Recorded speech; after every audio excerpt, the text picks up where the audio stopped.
Hey everybody, I'm Murray Washburn. I'm a product marketing guy for Cannondale, and we are up here in beautiful Park City, Utah at the press camp showing off some of the new wares. So in front of us here is a new bike for us this year called the Rush. For those of you who are familiar with Cannondale, you'll recognize the Rush name. We've brought it back. This is a new, more entry-level 2.9er. So with the Rush 29, we wanted to make a bike that was a simple, approachable, super fun bike for somebody getting into their first dual suspension bike or their first mountain bike.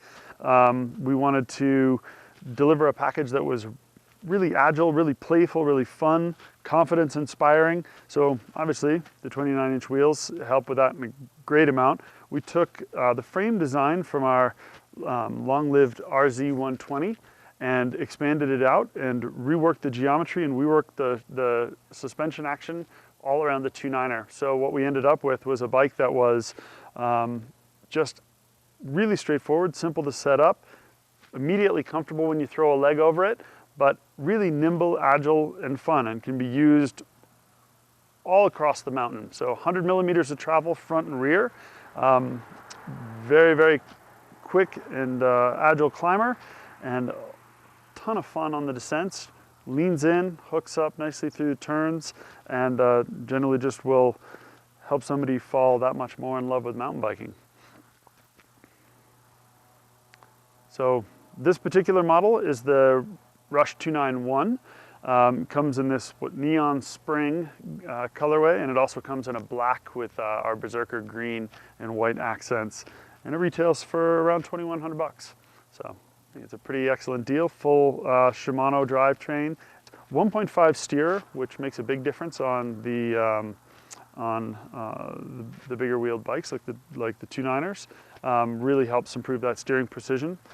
And using the 1.5 head tube gives us a lot of area to attach the tubes. You get a lot of weldment, a lot of overlap there, which helps keep that front end really stiff, really stout, rigid.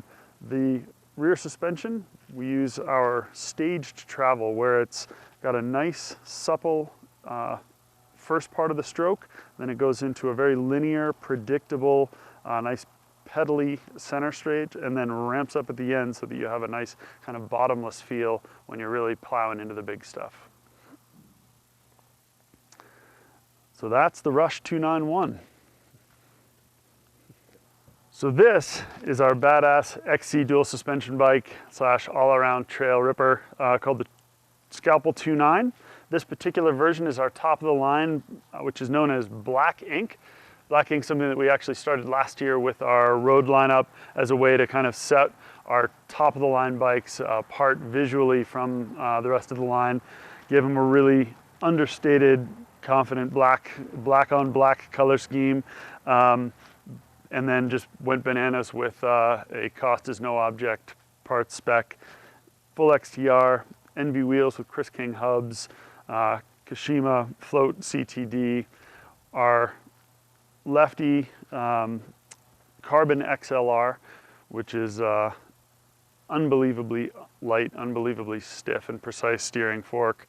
And the overall package is, I think, right around a little over 21.5 pounds. So big upgrades from years past. We have gone with a full carbon link, which shaves over 100 grams out of the frame set. This year we're actually speccing the Black Ink with a dropper post. That was something that a number of our riders and racers have found that they really enjoy.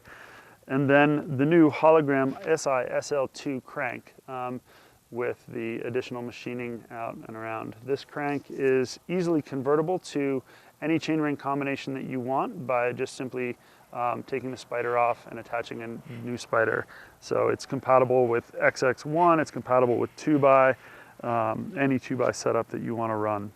The SISL2 crank is the lightest hologram crank that we've ever made. It's actually the same arm that we use on our high-end Evo road bikes, but it is so strong that it'll see season after season after season of hard mountain use.